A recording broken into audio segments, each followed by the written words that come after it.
¿Cómo están? Un gusto saludarlos a todos los participantes que están ahora reunidos con motivo de obtener conocimiento en este diplomado que realiza la Universidad de Las Tunas en Cuba.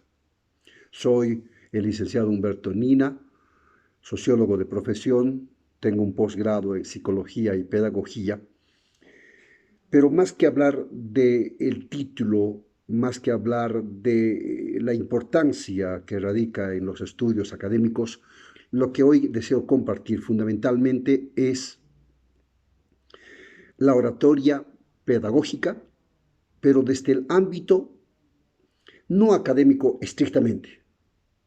Deseo hablar desde el ámbito humano que todo maestro debe tener para que estas clases, para que lo que uno vaya a hacer en el futuro de brindar conocimiento a los educandos, sea realmente impactante.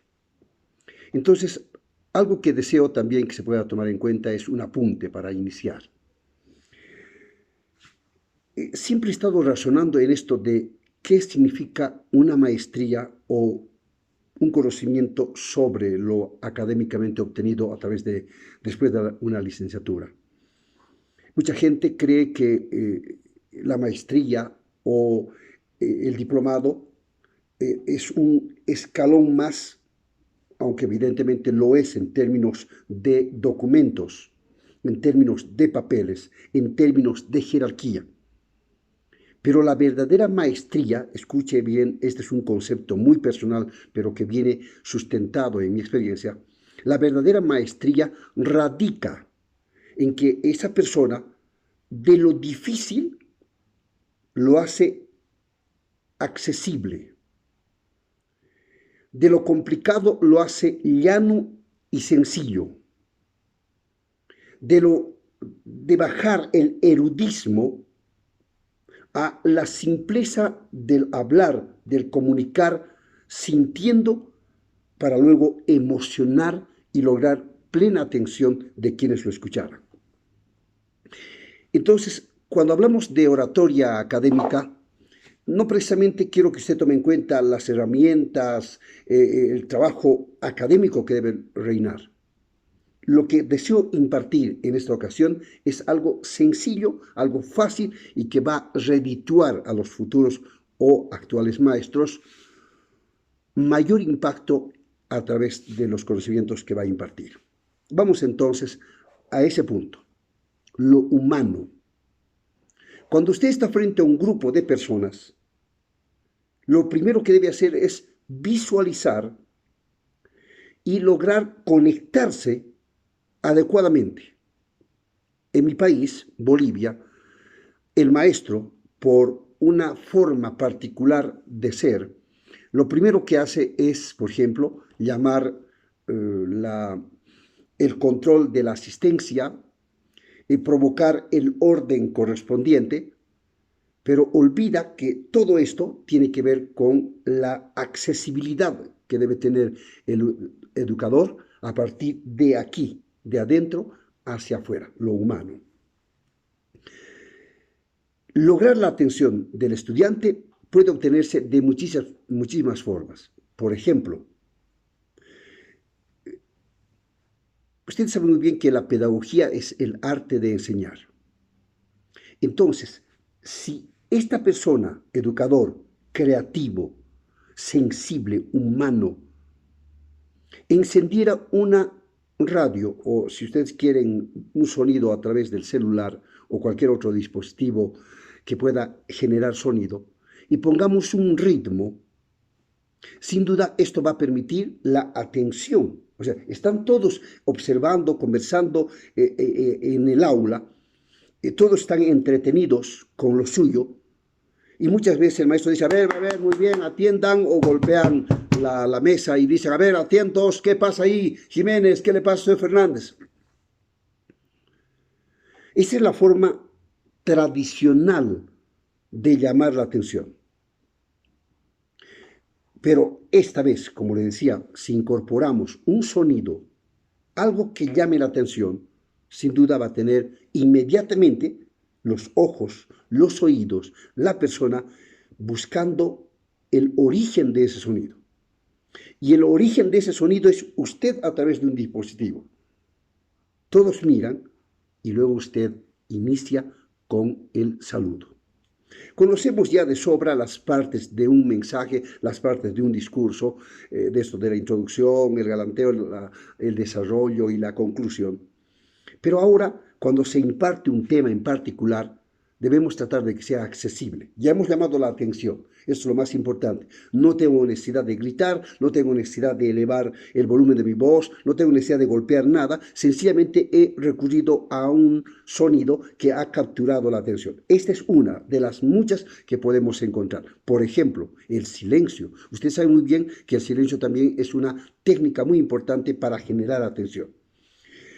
Posiblemente no se dan cuenta que usted ingresó al aula, pero alguien, uno, dos de los presentes, puede haber notado que ha ingresado. Los demás están cuchicheando, están entretenidos, como muchas veces ocurre en el salón. Y estas dos o tres personas, cuando lo ven parado ahí y sin decir nada, absolutamente nada, puede usted cruzar los brazos o sencillamente mirar a las personas. Y alguien dirá, oye, ya está el profesor, ya está el maestro en el aula. Y van de codo a codito dando la señal de que deben prestarle la debida atención. Ahora, ¿qué tal si en ese momento usted se le ocurre levantar, por ejemplo, una moneda y decir, ya que he logrado su atención, permítanme preguntar, ¿qué valor tiene esta moneda?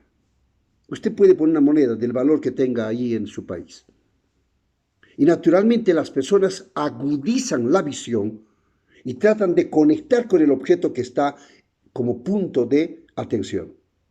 Una vez que alguien levanta la mano y dice el valor de esa moneda, usted puede iniciar, porque esa es la forma de capturar la atención, ahora puede iniciar el conocimiento que quiere impartir, ya con una introducción o ya en el desarrollo mismo del tema. Le decía, hay variadas formas, ya le he indicado dos, pero le voy a citar una más. Hemos hablado de que la pedagogía es el arte de enseñar, por lo tanto también hay que crear. Todo lo que la mente procese en términos de creatividad van a ser siempre importantes. Escuche esta más, le voy a dar tres. Después lo demás lo dejo para que usted a nivel del grupo puedan examinar, puedan analizar y puedan buscar recursos. Se llaman, usted lo sabe, recursos pedagógicos, variadísimas, de toda índole. Si usted entra, por ejemplo, con un títere o con un muñequito que se puede manejar y se puede utilizar para llamar la atención, esto va a generar sin duda también simpatía, un títere. Si usted entra con una pelota y la hace girar en el dedo, es una forma de llamar la atención y lograr concentrar en esta pelota la atención de todos. Si usted salta, si usted brinca, levanta las manos, si usted palmea las manos, etcétera, son mecanismos de capturar la atención, que es lo más importante. Si solamente ingresa el educador y se pone a hablar del tema referido para la clase, naturalmente unos escucharán y otros ni le van a tirar ninguna importancia. Entonces la idea es lograr la máxima atención posible recurriendo a las técnicas o recurriendo a estos, valga la redundancia, recursos pedagógicos productos de la creatividad. Una vez que ya hemos logrado esto, les había dicho muchas veces, el maestro, desde mi punto de vista, desde el concepto que manejo, no solamente debe irradiar el conocimiento académico. Algo que seguramente usted ha visto siendo estudiante en su momento, lo he visto yo, es que muchos, por ejemplo, maestros, se olvidan de que al frente tienen personas de carne y hueso con sentimientos. Pregúntese por un momento, por favor, ¿a cuántos de las personas con quienes logramos impartir conocimiento conocemos más allá del aula? Muchos de ellos vienen de hogares heterogéneos, con distintas formas de ser, con problemas, con dificultades, problemas de toda índole, desde los económicos hasta incluso los socioeconómicos o lo social familiar. Muchos hijos vienen de hogares donde existe mucha violencia, eso es la violencia intrafamiliar. Muchos jóvenes, niñas, hijos de hogares que son hogares donde hay papá y mamá en conflicto permanente, son hogares donde abunda los gritos, donde abunda la pelea.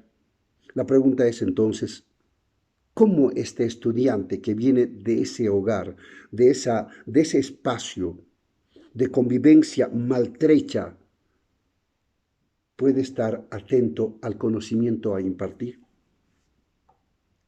Entonces, el maestro debe tomar en cuenta, el educador debe tomar en cuenta que usted es, y lo saben, un apóstol, es la lumbrera, es la luz, es el faro. Pero ¿cómo puedo irradiar luz si tengo al otro lado oscuro y no he logrado conectar mi luz con ellos?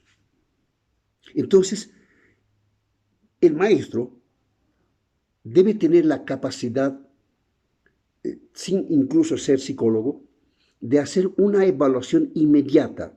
1, 2 o 3 minutos son importantes para ir conectándose.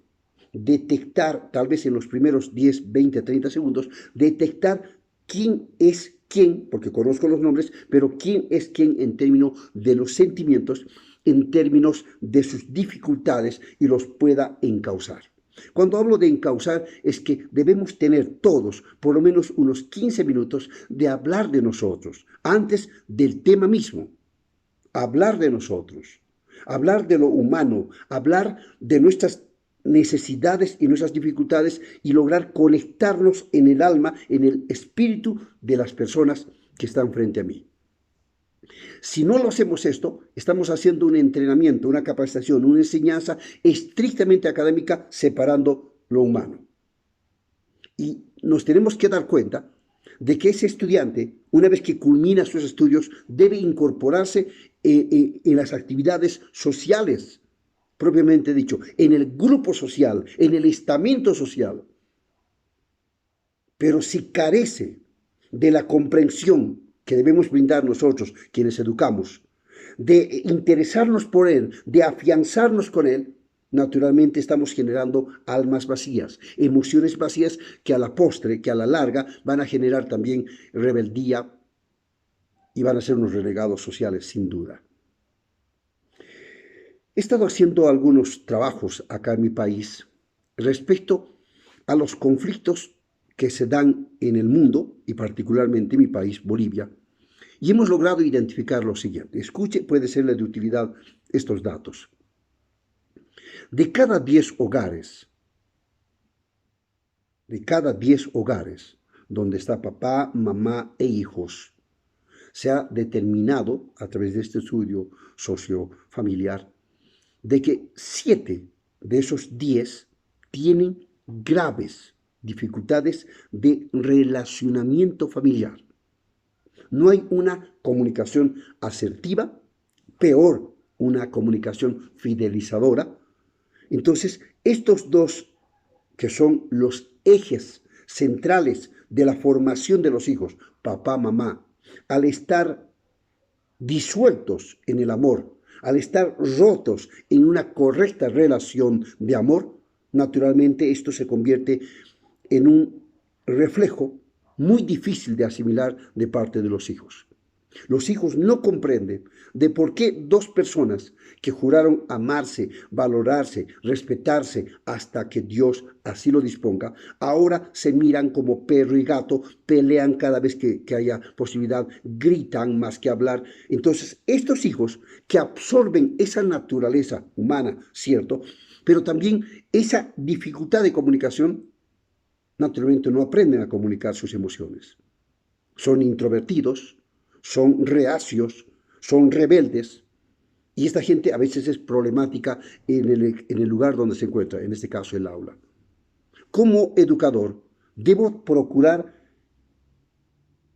agarrar, conectarme a ese tipo de problemáticas y o de manera individual o de manera colectiva en el aula, debemos buscar salidas favorables para que el estudiante entienda, para que el estudiante entienda que yo como educador soy su aliado, no solamente su profe, no solamente su maestro, no solamente el que imparte conocimiento, sino su aliado, aquella persona que es capaz de entenderlo y comprenderlo, que no solamente voy a calificar, que no solamente voy a poner una nota para aprobación después de una evaluación, que también estoy dispuesto a entender su naturaleza, a entender su problemática y estoy también comprometido para que esta persona pueda conmigo unirse y podamos generar una vida común, porque el maestro, el educador y el educando deben tener una vida común. El uno enseña, el otro aprende. El uno ingresa, el otro llega para conectarse en el plano del conocimiento. Entonces sirva esta primera parte, vamos a hacer una pequeña pausa para que podamos hacer una pequeña tarea.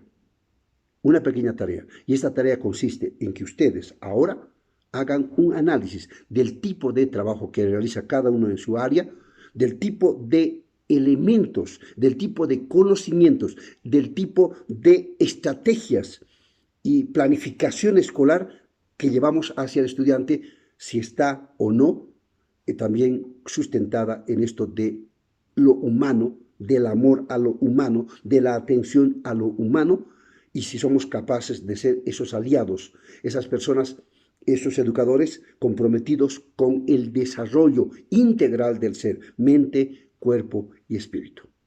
Sirve esta pausa para que en el grupo puedan hacer un pequeño, si no es debate, por lo menos un pequeño compartir de criterios y conocimientos, también ideas, para poder fundamentar futuros trabajos. La pausa.